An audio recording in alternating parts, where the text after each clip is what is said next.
বিসমিল্লাহির রহমানির রহিম।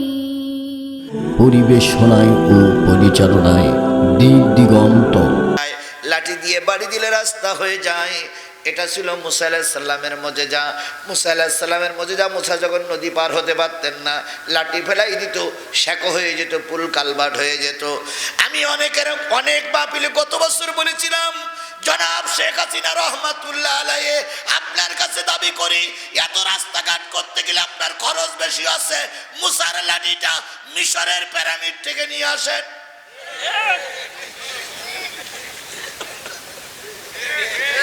মুসা চলে গেছে লাঠি কিন্তু নিয়ে। এই লাঠিটা এনে ওই পদ্মা সেতুর উপরে একটা বাড়ি দেন, ওই জায়গায় একটা পদ্মা সেতু।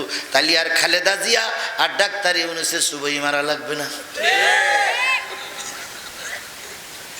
কি কায়দায় বলতো ডাক্তার ইউনূস আর খালেদা জিয়ার টুস করে কি করবে? ফেলাই দেবে। শেখ হাসিনা ভালো করে ভারতের থেকে তাকিয়ে দেখো, তুমি ইঁদুরের গর্তে বসে আছো, আর খালেদা জিয়া কাতারের বিমানে ঘুরে বেড়াচ্ছে।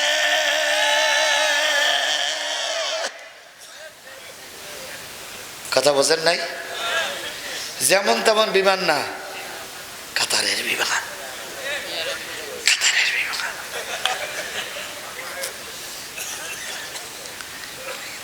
শেখ হাসিনা আপনি ভারত থেকে তাকাই দেখেন, যে জামাত ইসলামের কে যুদ্ধ অপরাধী বলে মামলা ঠুকে দিয়ে শীর্ষস্থানীয় নেতাদের ফাঁসি দিয়েছিলেন, ওই জামাত ইসলামের সঙ্গে ডাক্তার ইউনূসের গোপন বৈঠক চলছে।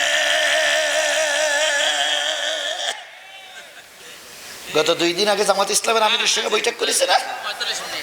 বাংলাদেশের কারোর সঙ্গে গোপন বৈঠক হয়নি, হুজুরের সঙ্গে। অন্যান্য দলের একটু টেনশন বেরিয়ে গেছে।